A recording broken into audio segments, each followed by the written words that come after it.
Hola, buenas tardes. Bienvenidos al Museo de Arte de Ciudad Juárez. Otra vez aquí con un evento más virtual de las actividades que tenemos en el museo. Esta noche nos acompaña el doctor Miguel Ángel Alfaro Ávila. Les voy a leer un poquito acerca de su trayectoria. El doctor Miguel Ángel es cirujano médico de la Universidad Autónoma de Ciudad Juárez. Tiene el premio estatal Jóvenes Investigadores del Área de Medicina y Salud, de la Salud, perdón. Consejo Nacional de Ciencia y Tecnología, el curso de investigación transnacional de laboratorio a la clínica por la Universidad Médica de Taipei en Taiwán. Tiene un curso de medicina y las artes, humanización y la atención en salud de la Universidad de la Ciudad del Cabo de Sudáfrica. Y es fundador del sitio web Una Mirada Clínica, las enfermedades a través del arte. Buenas tardes, doctor, ¿cómo está? No te escuchamos. A ver si quieres quitar los audífonos. Me hace que es eso.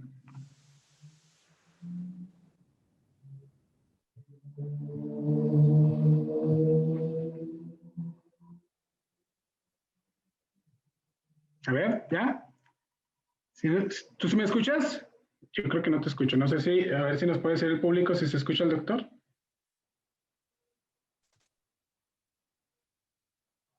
¿Sí se escucha? Ya, listo. ¿Cómo estás?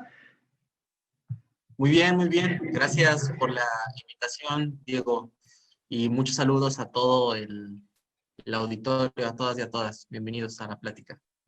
Ya, de hecho, desde hace un año teníamos esta actividad pendiente. Recuerdo que ya habíamos platicado de abrirte las puertas en el museo para que tuviéramos una charla.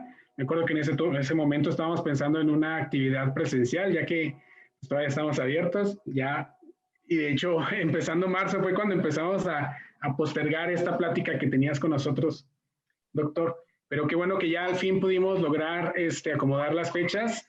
Se me hace más que nada propicio porque mañana ya es el día de Halloween. Entonces, estos temas a veces nos recuerda un poquito esa interacción, ¿no? Pero bueno, yo voy a estar al tanto de los comentarios en Facebook de nuestros seguidores y nuestros usuarios para que nos pregunten y te hagan preguntas directamente a ti acerca de lo que nos vas a presentar. ¿Está bien? Y pues bueno, yo me voy a poner aquí ando y estoy al tanto. Los dejo con el doctor. Gracias. Muchas gracias.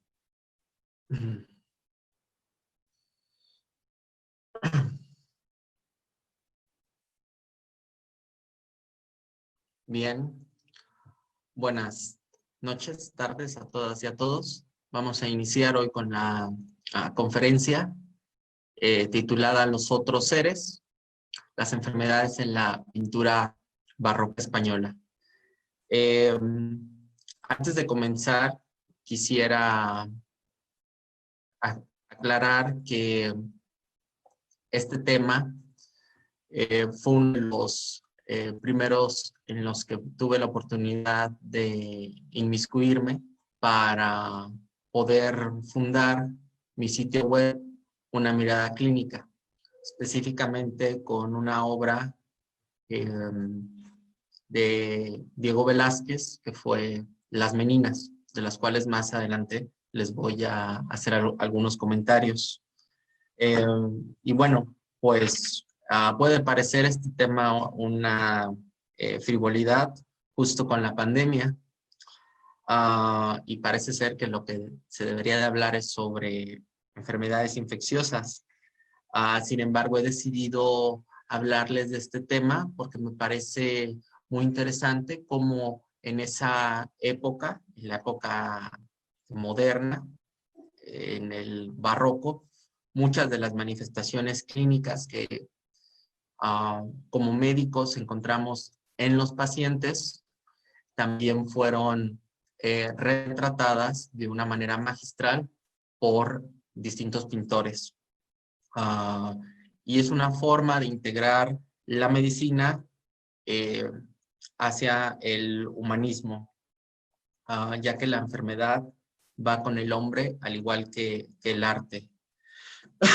Al principio esta conferencia la iba a titular Los otros seres, enanos, bufones y monstruos, pero me pareció que estos tres adjetivos, enanos, bufones y monstruos, van en contra de la dignidad humana. Entonces, por esa razón decidí omitir el título, este título, pero pues básicamente de eso es de lo que vamos a hablar. Vamos a hablar sobre talla baja, vamos a hablar sobre trastornos mentales y vamos a hablar sobre enfermedades con alteraciones morfológicas, es decir, sobre enanos, bufones y monstruos. Y he decidido iniciar esta plática y ordenarla por orden cronológico para así tener un mejor contexto de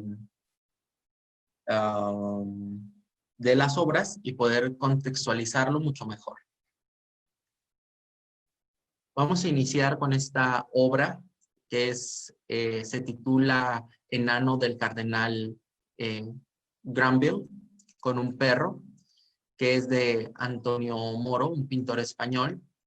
Es un óleo sobre tabla, actualmente exhibido en el Museo del Louvre en París. Iniciamos con esta pintura porque es el registro más antiguo o el registro más inicial sobre los enanos o sobre la síndromes de talla baja, es decir, personas con estatura baja, en el arte con respecto a las cortes españolas. Entonces, vamos a ver que esta forma de retratar a estos otros seres siempre eran o en retratos individuales o acompañados de sus amos, miembros como tal de la nobleza, o con animales. En este caso, pues lo vemos en esta pintura. Cuando nosotros analizamos esta pintura, ¿qué es lo que encontramos? Yo como médico, cuando la veo, digo, bueno, sí, tenemos un síndrome de talla baja, es decir, tenemos una persona con una estatura corta o una estatura baja, pero ya al momento de hacer una revisión exhaustiva de la obra, podemos encontrar que la cabeza está muy grande. A esto en medicina se le conoce como megalocefalia, que el puente nasal, es decir, el puente de la nariz está deprimido, está como hacia adentro de la cara, como lo podemos observar. Vemos que esta persona tiene un hábito endomórfico, lo que en medicina se denomina robusto, un hábito robusto, y tenemos un acortamiento de las extremidades. Si nosotros juntamos estos cuatro hallazgos, tenemos un síndrome de talla baja desproporcionada que podría corresponder a una hipocondroplasia. Más adelante vamos a ver casos de las acondroplasias, en donde las alteraciones craniofaciales son mayores. Pero bueno, en este caso tenemos un síndrome de talla baja y el diagnóstico, según estos datos clínicos, podría ser una hipocondroplasia. Tenemos también este retrato de Juana de Austrias, hija de Carlos V, por el taller de Antonio Moro, precisamente uno de sus alumnos, Cristóbal de Morales. Este óleo se encuentra en los museos reales de Bellas Artes en Bélgica. Tenemos aquí a Juana de Asturias, que sería reina de Portugal, y tenemos también que está retratada con una persona de talla baja. Esta persona de talla baja es de tez oscura, pero a diferencia de la obra anterior, vemos que el tamaño de todo su cuerpo, es decir, de todas sus facciones, es pequeño. Todo en él es pequeño. A esto se le denomina hiposomatotropismo. Y este hallazgo se encuentra en enanismos de origen hipoficiario, es decir, en enanismos en donde no hay hormona de crecimiento, es una hormona que produce la glándula hipófisis. Al no haber hormona de crecimiento, los pacientes tienen una talla baja y una disminución en las proporciones corporales. Específicamente, esto lo encontramos en los enanismos hipoficiarios, y también tenemos que la facies es pequeña, semejando a un infantilismo. Este retrato es el retrato de la infanta Isabel Clara Eugenia, y quien era su enana acompañante, Magdalena Ruiz. Es de Sánchez Coelho, se encuentra en el Museo Nacional del Prado. De hecho, en esta práctica vamos a ver un montón de obras que están en este museo. ¿Y qué es lo que podemos observar aquí? Pues precisamente una talla baja proporcionada, que también correspondería a un enanismo hipoficiario. Y como vemos, el gesto de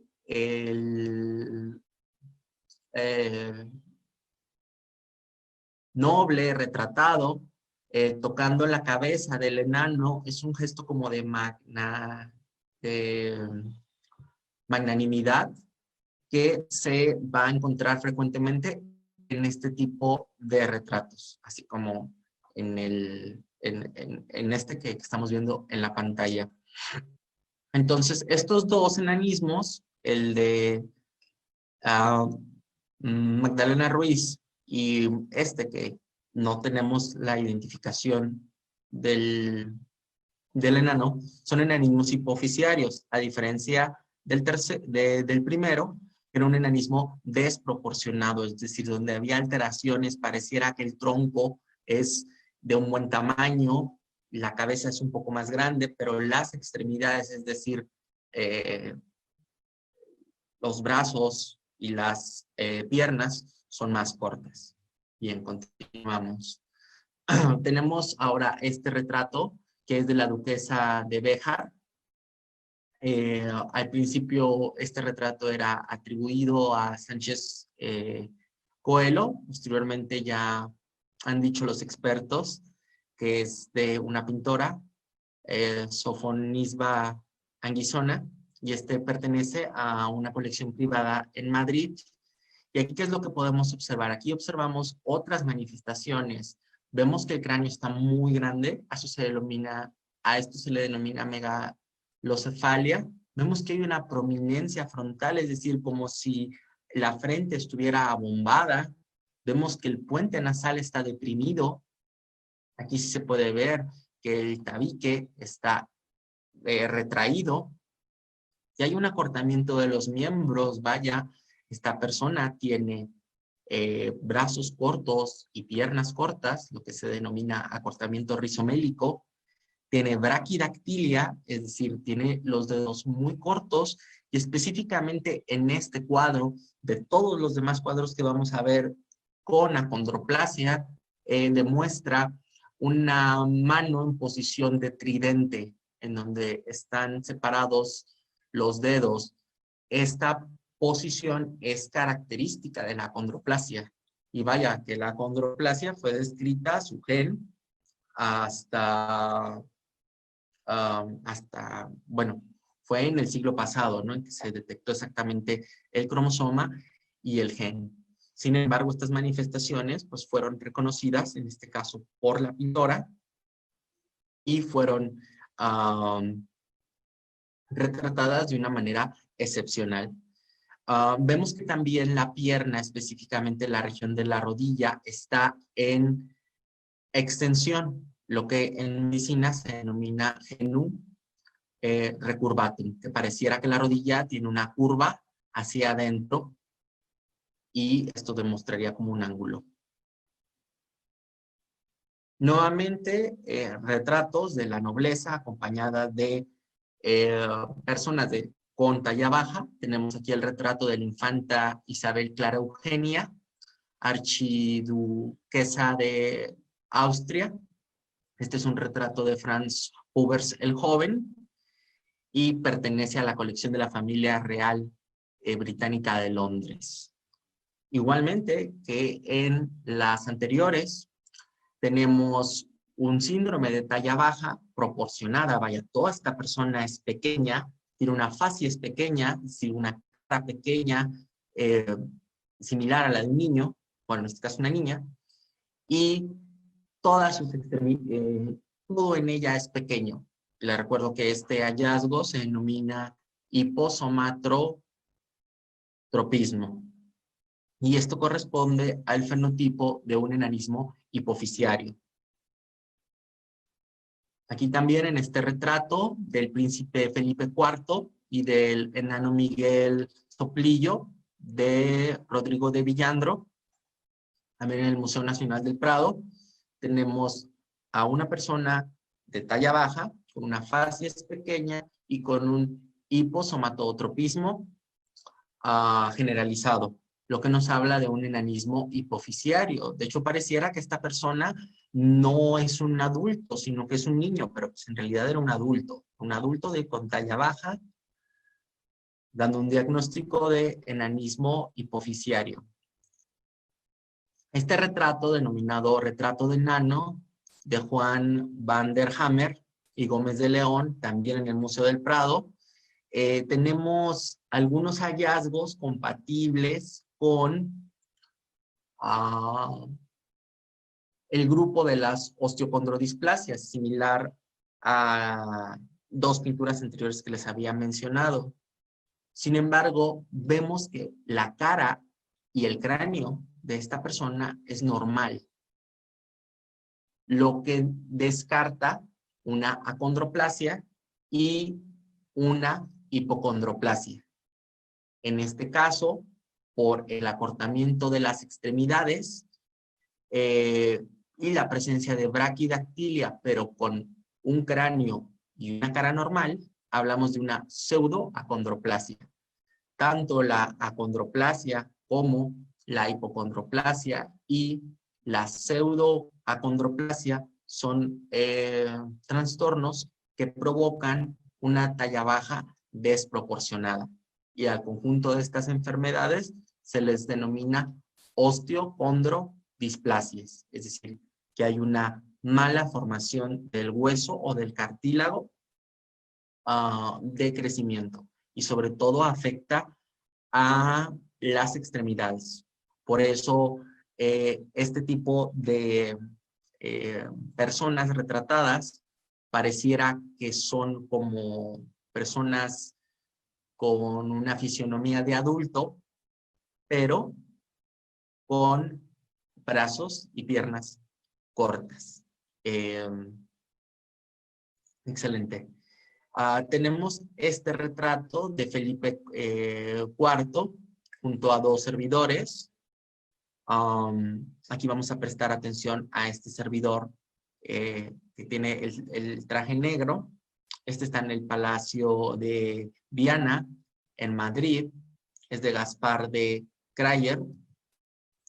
Y aquí, ¿qué es lo que encontramos? Encontramos, sí, una talla baja proporcionada, es decir, toda esta persona pareciera que tiene una estatura baja y que tiene todo en su cuerpo pequeño. Sin embargo, tenemos que su cara es redonda en aspecto de luna llena. Si nosotros acercáramos un poco más el retrato, vemos que hay un enrojecimiento facial. Esto se le denomina eritema facial central y que hay un adelgazamiento de las extremidades superiores, sobre todo del área de los brazos. Y es evidente una obesidad troncular, es decir, una obesidad abdominal.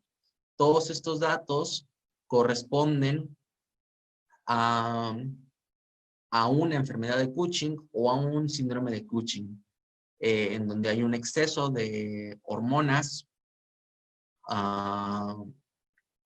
de tipo corticosteroides y provoca una disminución en el crecimiento.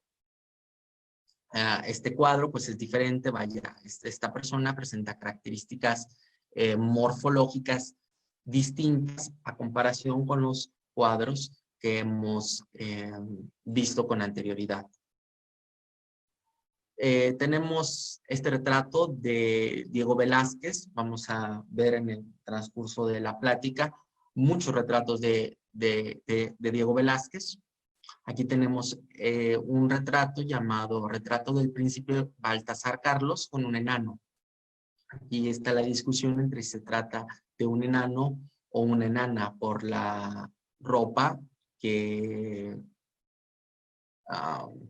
con la que está vestida esta persona. Se encuentra en el Museo de Bellas Artes en Boston. ¿Y qué es lo que encontramos? Aquí encontramos un síndrome de talla baja desproporcionada, es decir, esta persona sí tiene un enanismo, pero desproporcionado. Pareciera que tiene el cráneo más grande y las extremidades muy cortas, pero el tronco, es decir, tórax, abdomen y pelvis, parecieran normales. Tenemos que hay un cráneo aumentado de tamaño, esto se le denomina megalocefalia, una prominencia, como si la frente estuviera abombada, se llama prominencia frontal. Nuevamente el puente nasal deprimido, hay una hipoplasia de los maxilares, que ahora el término correcto es retrusión de la mitad de la cara, es decir, pareciera que la cara está como aplastada. Hay un acortamiento de las extremidades, es decir, de brazos y de piernas, y los dedos son cortos, lo que se denomina braquidactilia. Aquí nuevamente tenemos una acondroplasia. Tenemos todos los hallazgos típicos de acondroplasia. Incluso podemos observar, no se retrata como tal una mano en tridente, que sería un dato específico de esta enfermedad, ¿no? Pero como tal no es retratado. Tenemos esta pintura denominada Enano Aragonés, es de Vicente López y Portoña, está en el Museo de Arte de Harvard, en Massachusetts. ¿Qué es lo que tenemos aquí? Tenemos una cara plana, tenemos un aplanamiento de los malares, tenemos un cuello corto, prácticamente inexistente, como si esta persona tuviese la cabeza pegada al tronco. Si se fijan, el pantalón está hasta arriba, lo que nos habla de un tórax corto, en aspecto como de barril. Y también esta persona tiene un bastón, debido a que en esta entidad es común la luxación de cadera. El diagnóstico en esta obra sería una displasia espóndilo-epifisiaria congénita.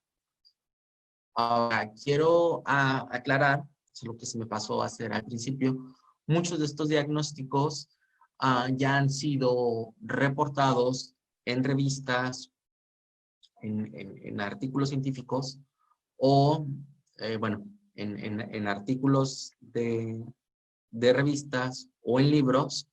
Entonces, pues es el trabajo de distintos médicos que también se dedican a ver este tipo de obras y poder determinar qué hallazgos clínicos presentan. Tenemos otro bufón, el bufón con libros de Diego Velázquez. Es un óleo sobre lienzo en el Museo del Prado. Aquí tenemos un síndrome de talla baja desproporcionada. Tenemos una persona que pareciera que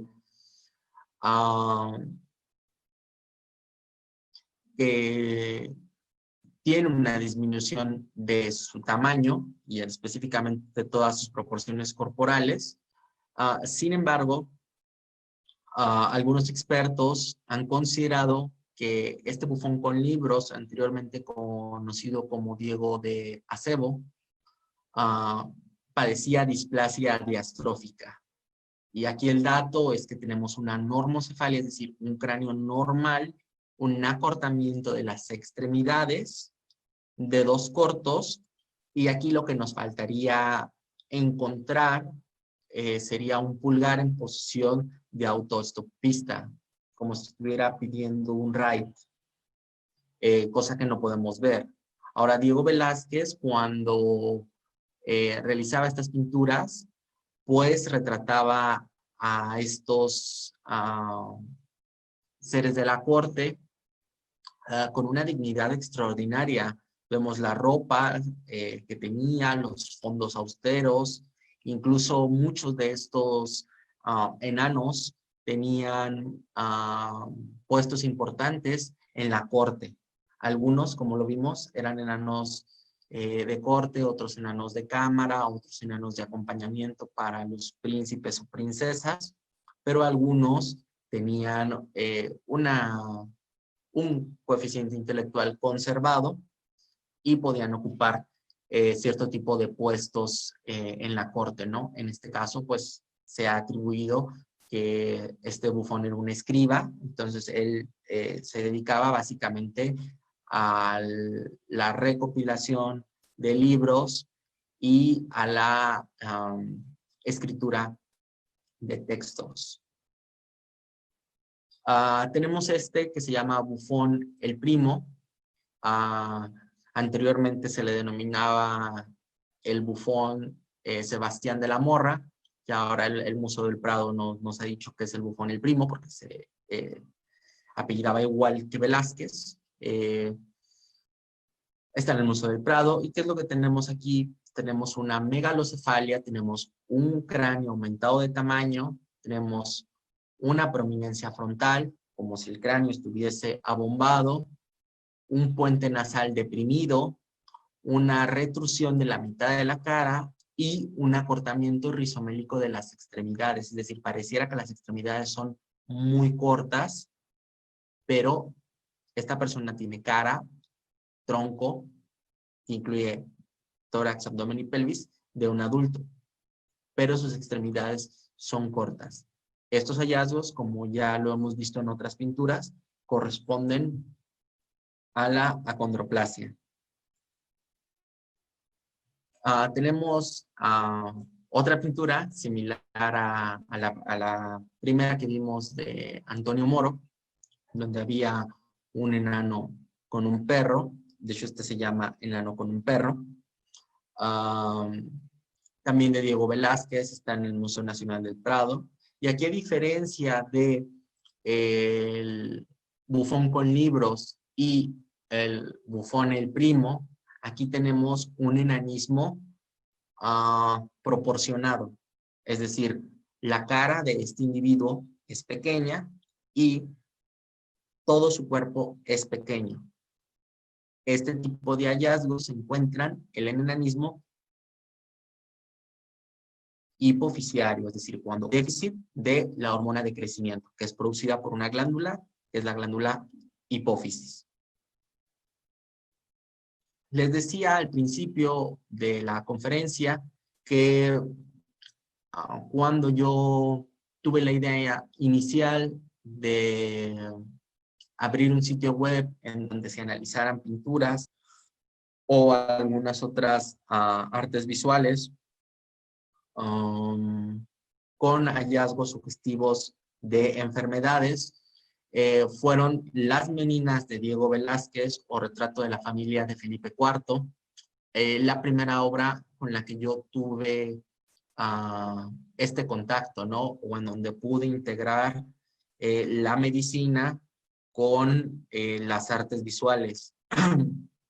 Al momento de realizar y preparar esta conferencia, me encontré con algunos documentos muy valiosos en donde ya se han hecho análisis sobre esta obra en particular o sobre las obras de Diego Velázquez o incluso sobre las obras del Museo del Prado con datos de enfermedades. Aquí en este caso, pues pareciera que es un retrato de la familia del rey.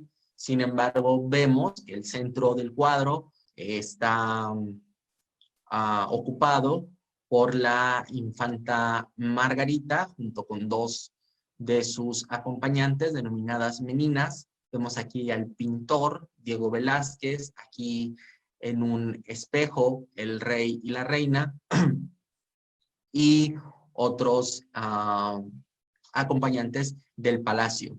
Sin embargo, en este retrato, que es el retrato de la familia de Felipe IV, vemos a dos personas con síndrome de talla baja.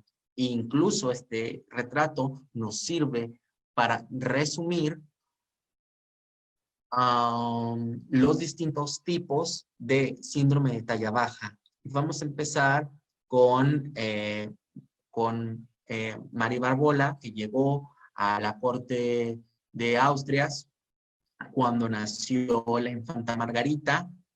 A nosotros observar detalladamente esta pintura, nos encontramos con una talla baja desproporcionada, aquí dice proporcionada, una disculpa, es desproporcionada con los siguientes hallazgos. El cráneo está aumentado de tamaño, a esto quedamos que se denomina megalocefalia. Hay una prominencia frontal, también nuevamente está el puente nasal deprimido. Pareciera que los maxilares están retraídos, una hipoplasia malar o retrusión de la mitad de la cara. El hábito es endomórfico, es decir, el hábito es robusto, que es característico de personas con acondroplasia, y hay un acortamiento rizomélico de las extremidades.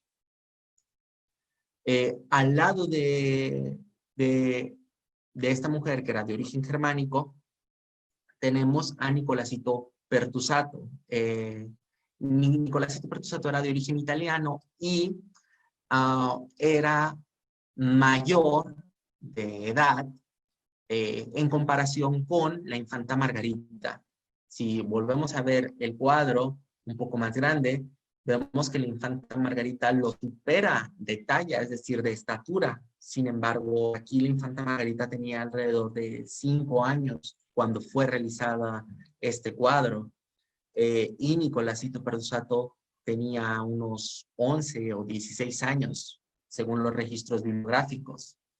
Y si lo comparamos con Mari Barbola, encontramos que todo Nicolásito es pequeño, es decir, estamos hablando de un síndrome de talla baja proporcionada.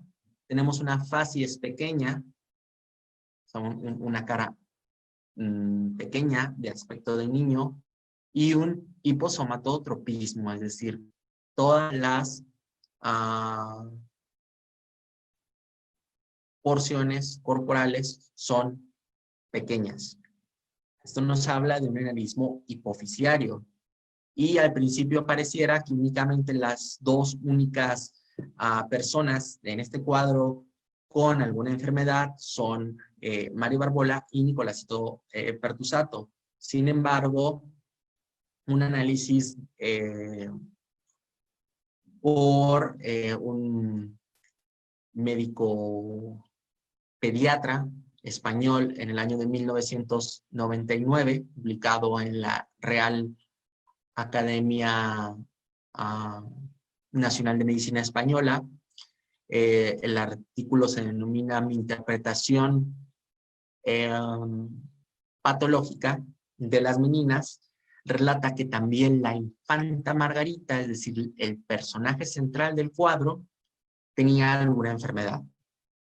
¿Qué es lo que nosotros podemos observar en este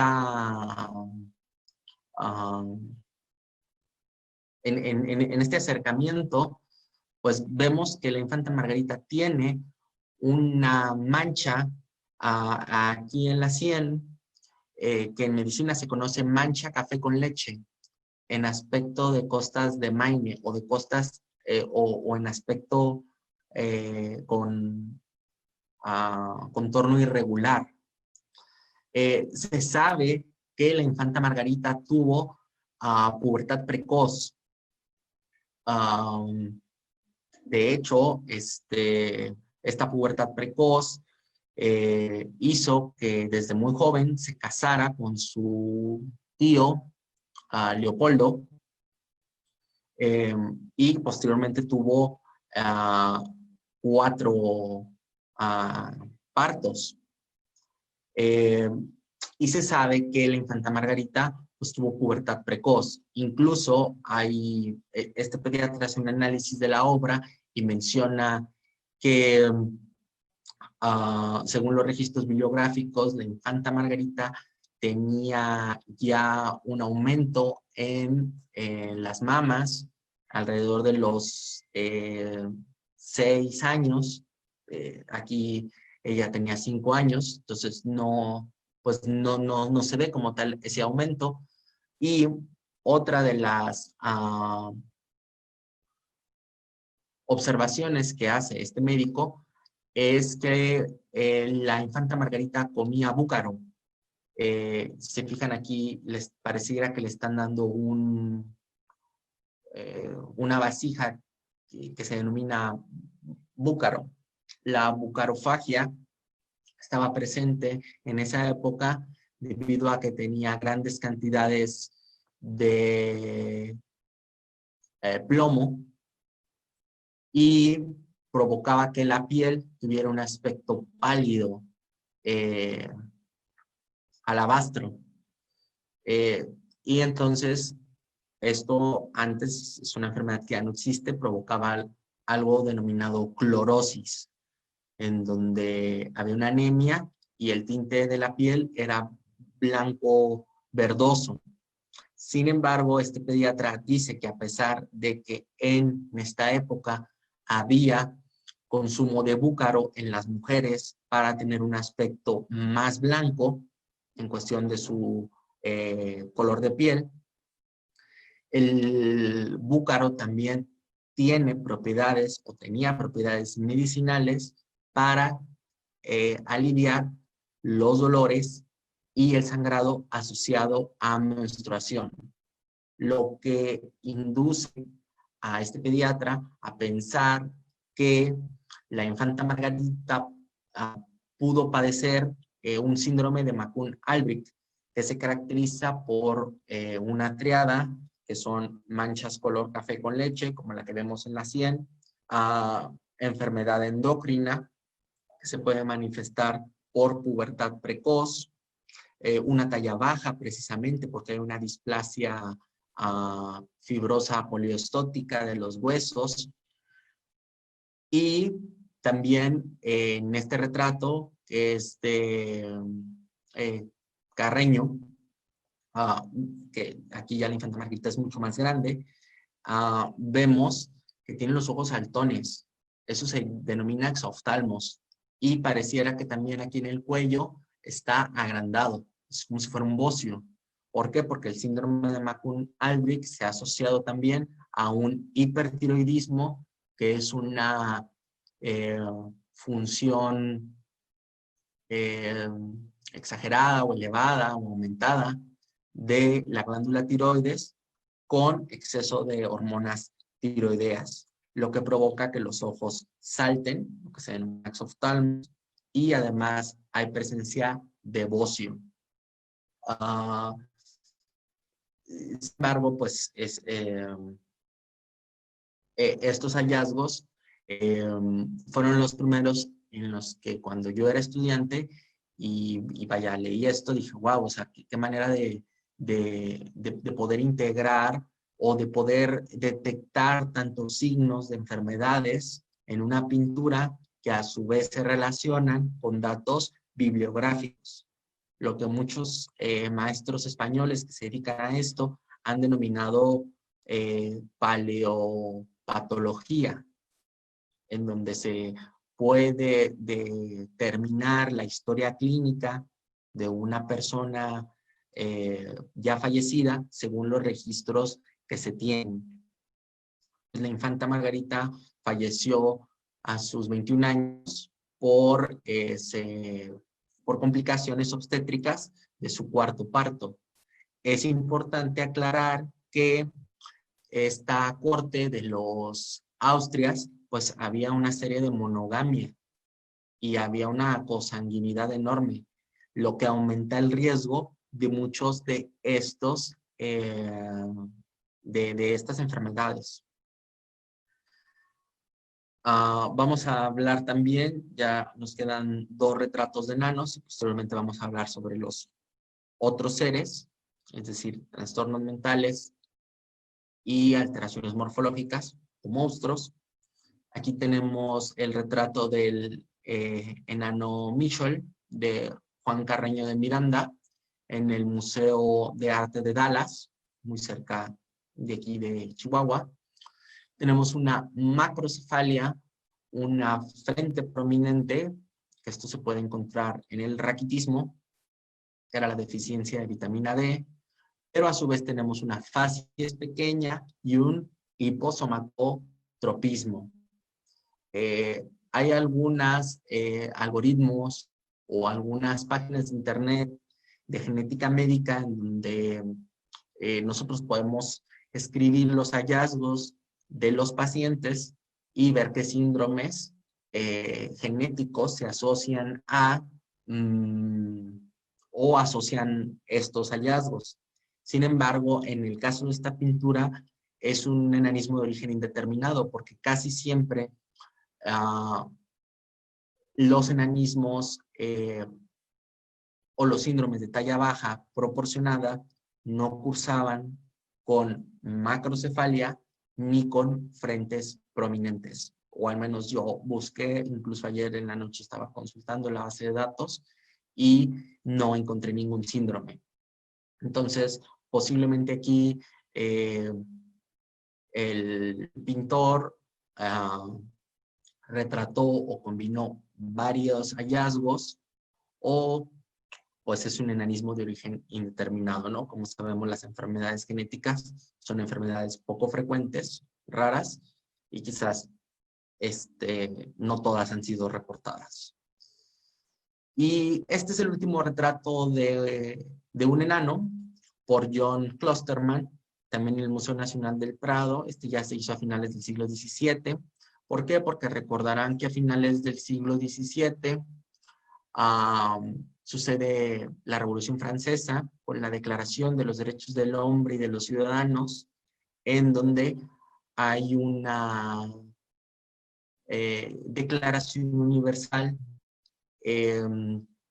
para todas las personas. Y a pesar de que esto haya ocurrido en Francia, pues también fue un parteaguas para que estas personas con síndrome de talla baja o enanos pudieran de alguna manera emanciparse y dejar de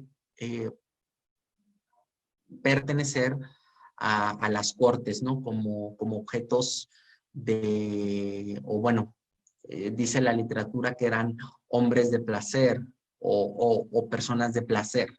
¿Por qué? Porque en la corte los tenían y hacía un contraste entre lo bello, lo correcto, lo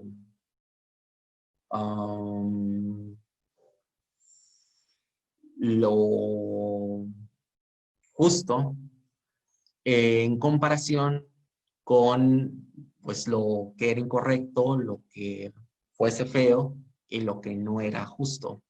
Y que también la corona española, en particular la corte de los Austrias, empezó a retratar este tipo de personajes porque ocurría la contrarreforma católica. Entonces, era una manera en la que los nobles podían comprobar que se interesaban por los desprotegidos y contemplaban a los más vulnerables, ¿no? Pero bueno, hacían un contraste entre lo bello y lo feo, ¿no? De hecho, muchas de estas pinturas también son expuestas de una manera excepcional en un libro que se llama Historia de la Fealdad del maestro Humberto Eco.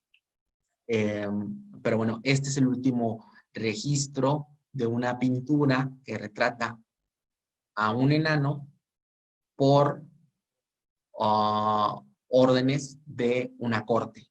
Ya después de esto, si seguimos, si se sigue teniendo registros de talla baja en otras corrientes de arte, neoclasicismo, incluso arte moderno, pero ya no como objetos de placer o como hombres de placer, ¿de acuerdo? Nuevamente, facies pequeña, hiposomatotropismo, lo que nos habla de un enanismo hipofisiario. Este retrato, que es muy conocido, es el retrato del niño de Vallecas, de Diego Velázquez. Aquí tenemos una talla baja desproporcionada, pero no tenemos a un enanismo como tal, sino que tenemos hallazgos que nos hacen pensar en otra enfermedad. Si hay una talla baja, pero el problema no es la falta de hormonas de crecimiento o el problema no es por el desarrollo de los huesos o los cartílagos. Aquí hablamos de un hipotiroidismo congénito, es decir, de una dismorfogénesis o de una ausencia de glándula tiroides en el recién nacido, lo que provoca cierto tipo de hallazgos. Aquí en el niño de Vallecas nosotros podemos observar que hay una megalocefalia, pero la facies es tosca. Tiene una expresión facial bobalicona, tiene el puente nasal deprimido, el cabello es liso, es grueso, tiene una apariencia seca, opaca. Si nosotros nos acercamos un poco más, podemos observar que desaparece el tercio distal de la cola de la ceja, lo que nos habla de un signo que se llama signo del ómnibus de Fournier, también que se encuentra en el hipotiroidismo. Hay un acortamiento de las extremidades debido a que las hormonas tiroideas tienen una función específica y tienen una función a favor del crecimiento, y la boca está entreabierta. Los expertos han dicho que el niño de Vallecas padecía un cretinismo, que era una enfermedad muy frecuente en su época debido a la deficiencia de yodo. Aquí tenemos este retrato del bufón de Calabacillas, o el bufón Juan Calabazas, de Diego Velázquez, también en el Museo del Prado. ¿Y qué es lo que tenemos aquí? Bueno, se tiene registro que esta persona tenía discapacidad intelectual, tiene una actitud de parálisis cerebral no espástica, también tiene una expresión facial bobalicona, tiene 2 prominencias frontales, tiene una sonrisa gingival, que es una sonrisa que muestra la encía. Esto es de interés para los y las odontólogas. Y hay algunos neurólogos que han dicho que tenía una mano en aspecto aplanado. No hay un diagnóstico como tal específico. Lo que sí se sabía era que Juan Calabazas tenía discapacidad intelectual. Antes a esto se le denominaba retraso mental, y mucho antes se le denominaba oligofrenia, lo que podría entrar dentro de un síndrome. Y además, aquí no lo escribí, pero tenemos un estrabismo, es decir, hay una desviación del ojo derecho, en este caso convergente con la mirada. Entonces, tenemos un estrabismo convergente. Esto también ha sido estudiado por distintos oftalmólogos. Tanto el niño de Vallecas como el bufón Calabacillas forman parte de el espectro de trastornos mentales o personas con alguna discapacidad intelectual. Alejándonos ya de la discapacidad intelectual, entramos en el tercer y último rubro de la plática, que son personas con alguna deformidad o con alguna alteración corporal. Y en este caso tenemos aquí a Eugenia Martínez Vallejo, que fue retratada 2 veces por Juan Carreño de Miranda. A los 5 años de edad pesaba 21 kilos. Primero la retrató con vestido, Luego la retrató desnuda, y algunos expertos han señalado que Eugenia Martínez Vallejo padecía un síndrome de Prader-Willi.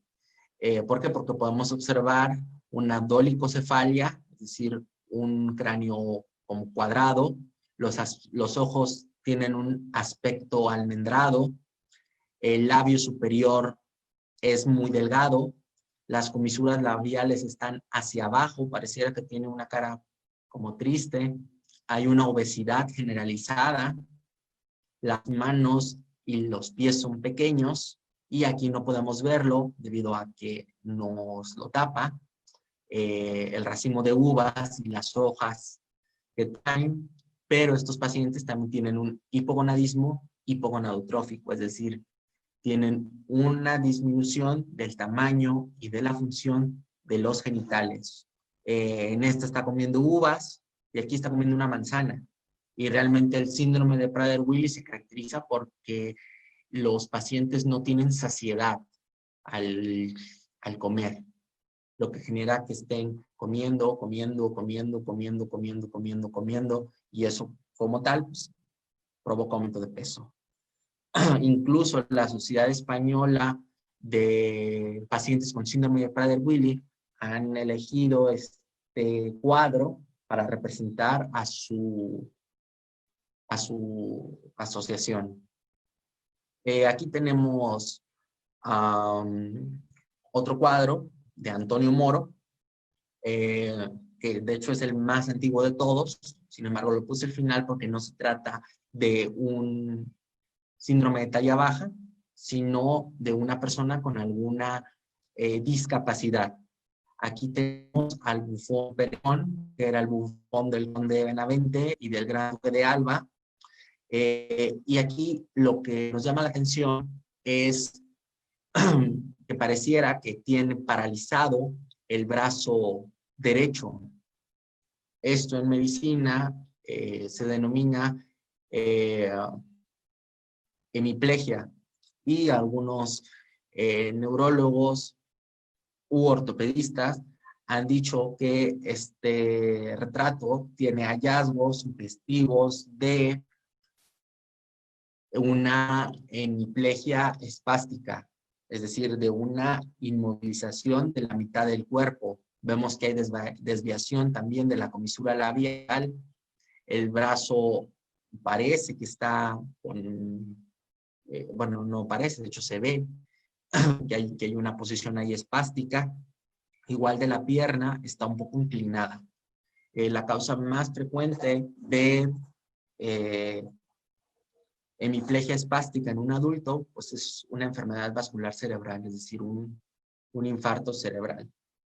Lo que podría ser probable. Aquí tenemos a una pintura del Patizambo de José de Rivera, el Españoleto, está en el Museo del Louvre, en París. Y aquí lo que tenemos es también una hemiplegia. Incluso algunos de los, vaya, en un artículo publicado, me parece que este año, permítanme, han dicho que este paciente presenta también una hemiplegia, y si se fijan, tiene la mano en una actitud similar a la de Perejón, pero también tiene vaya, lo que la gente denomina como pie sambo, o pie equinovaro, y una sonrisa gingival. Son distintos los diagnósticos que se han hecho. Exactamente este año un artículo que dice que el Patizambo pudo haber padecido una, no recuerdo el nombre de la enfermedad, pero se caracteriza por hemiplegia y por alteraciones o deformidades en el pie. Y por último tenemos a dos obras que retratan algo que hasta la fecha todavía en circos o las ferias se puede llegar a anunciar, que son las mujeres barbudas. En este caso tenemos a Brigada del Río, la barbuda de Peñaralda, de Peñaralda, de Juan Sánchez Cotán, en el Museo del Prado. Y aquí tenemos el registro de que la persona retratada será una mujer. Sin embargo, vemos que hay un hirsutismo, es decir, hay un aumento de vello en áreas en donde el vello en mujeres no debería de crecer tanto. En este caso, pues tenemos un hirsutismo que forma una barba. Similar a esta obra, tenemos a este retrato de Magdalena Ventura con su esposo y su hijo. De hecho, aquí vemos que está amamantando a su bebé, de José de Rivera, el mismo que hizo el Patizambo. Este está en la fundación, en el Museo Fundación Lerma en Toledo, España. Se dice que el gobernante de Nápoles llamó a mandar, a hablar a esta mujer, vaya, porque decían que había una mujer barbuda, y le pidió a José de Rivera, el españoleto, que la retratara. Aquí no solamente encontramos un hirsutismo, sino que tenemos características sexuales o caracteres sexuales masculinos completos, lo que nos habla de una virilización, es decir, pareciera que esta persona pudo haber padecido algún tumor en las glándulas suprarrenales que provocara estas alteraciones, con un aumento en la producción de andrógenos.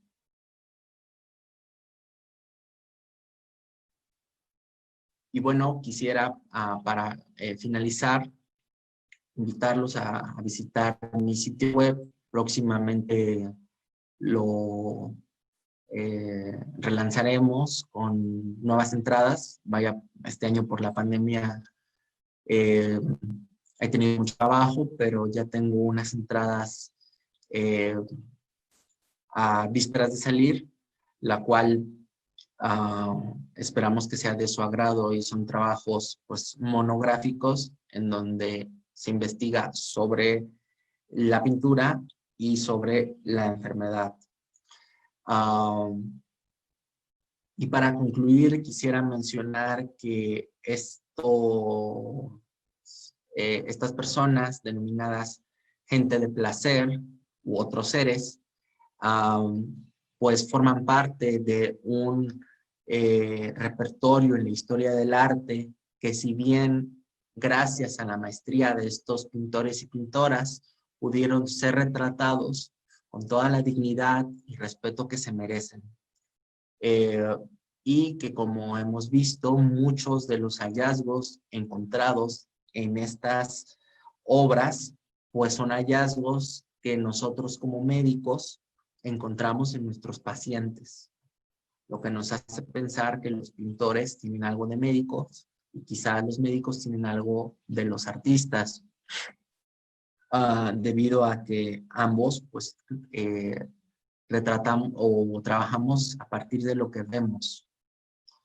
Pues de mi parte sería todo.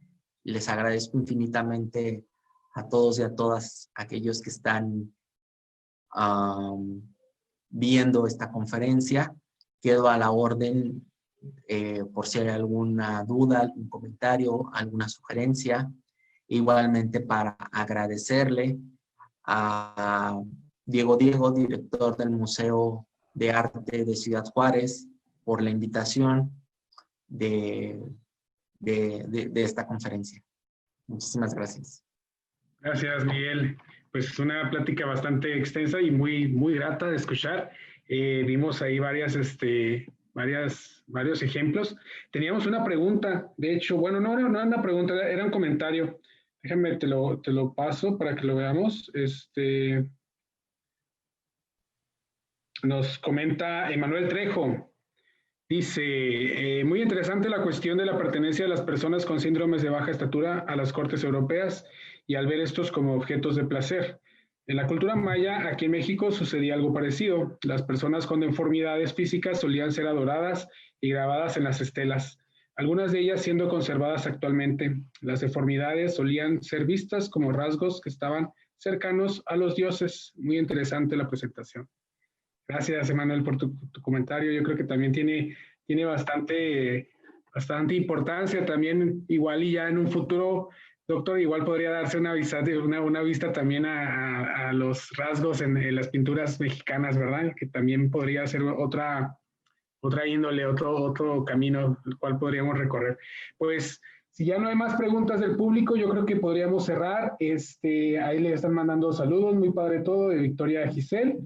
Y Michelle dice, estos dos últimos sí le sorprendieron, no se los esperaba, si no fuera por los títulos impresionantes lo de las mujeres barbudas. Pues, de hecho, sí ha sido toda una trayectoria. Doctor, no sé si guste agregar algo más para esta charla. No, pues nada más para, bueno, ¿Vale? darle seguimiento al comentario que hizo Emanuel. Efectivamente, en las culturas prehispánicas o precolombinas hay un gran registro de esculturas o estelas con malformaciones o deformidades, lo que también ha llevado a distintas publicaciones en donde se asemejan los hallazgos presentes de estas obras con enfermedades.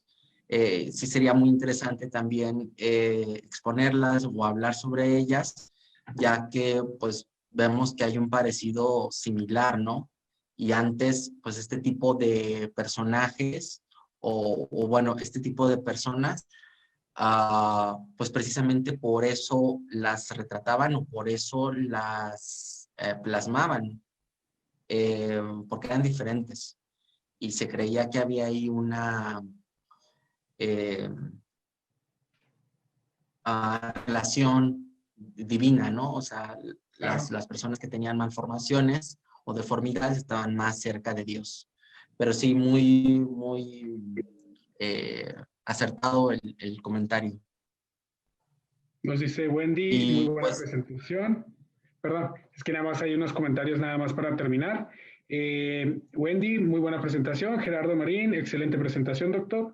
Y Luis Medrano nos comenta la impresión gráfica de las personas. Es increíble que en la actualidad podamos observar las diferentes patologías que presentaban. Pues sí, de hecho, como comentabas también, la mirada del artista se podría asemejar un poco también con la cuestión de la mirada del doctor. Y creo que esto iba muy a la par también de los estudios, ¿no? También del estudio del cuerpo humano, que antes eran todólogos, y pues a la vez de que se tenían que poner a checar cómo estaba la anatomía del cuerpo, pues igual desde la par iban bocetando.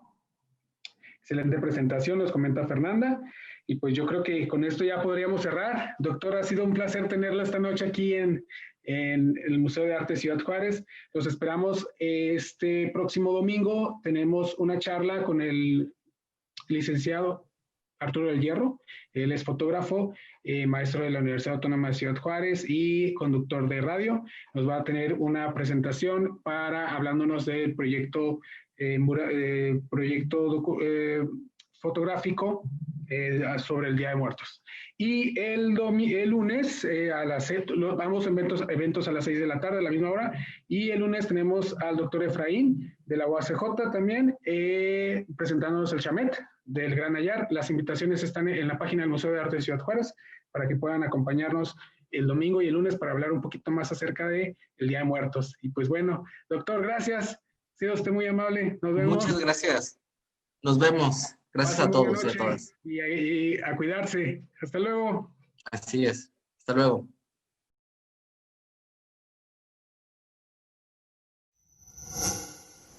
Gobierno de México.